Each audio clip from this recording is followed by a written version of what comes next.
Today we will discuss about the revaluation account. आज हम revaluation account बनाना सीखेंगे। ये हमारा 12th क्लास के अकाउंटेंसी में बहुत मोस्ट इंपोर्टेंट टॉपिक है रिवैल्यूएशन अकाउंट का, क्योंकि 3 चैप्टर्स में हमें इसे बनाना है। Admission of A leave partner में, रिटायरमेंट में और डेथ ऑफ ए पार्टनर में।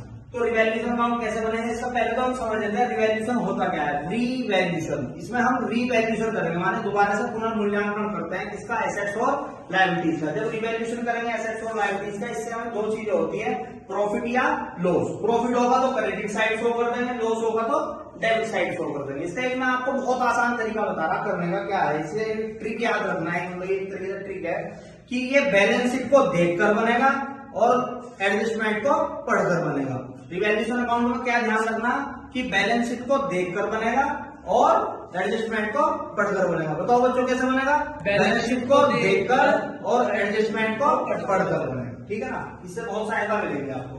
अब लॉसेज हमारा कहाँ आएगा, डेबिट साइड। प्रॉफिट क्या आएगा, क्रेडिट साइड। लॉस कब होगा बच्चे, जब हमारी एसेट डिक्रीज होगी तो लॉस होगा, लायबिलिटीज इंक्रीज होगी तो भी लॉस होगा। एसेट्स इंक्रीज होगी, लायबिलिटीज डिक्रीज होगी तो हमारा क्या हो गया, प्रॉफिट हो गया। ये हमारा रिवैल्यूएशन अकाउंट है। तो क्या रूल है, लॉस डेबिट में, प्रॉफिट क्रेडिट में। एक मैंने ट्रिक क्या बताई, बैलेंस शीट को देखकर बनेगा और एडजस्टमेंट को पढ़कर बनेगा, ठीक है ना। ये हम रिवैल्यूएशन अकाउंट बनाएंगे। चलो, एक इसमें जो स्टूडेंट्स कंफ्यूज होते हैं बहुत ज्यादा ट्रांजेक्शंस में, क्या होता है कि दो वर्ड का आपको ध्यान रखना है, बाई का और टू का। इसका एक मैं आपको ट्रिक बता रहा बेटा, अगर बाई आ गया, जैसे सपोज तो यार स्टॉक इज डेप्रिसिएटेड बाई 3000, तो एज इट इज अमाउंट आ जाएगी। बाई में क्या आएगी, एज इट इज आ जाएगी, माने जो भी to amount as it is, ठीक है। और टू में क्या आएगा, डिफरेंस आएगा।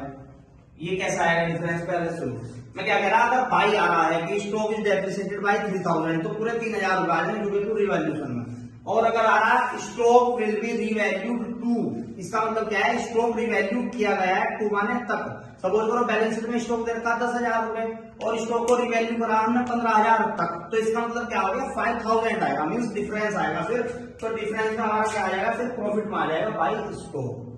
मैंने क्या कहा आपको, बैलेंस शीट में 10,000 रुपए दे रखा और रिवैल्यूड करा हमने टू माने तक, 15,000 तक रिवैल्यूड करा, तो 5,000 क्या हो गया, हमारा प्रॉफिट हो गया।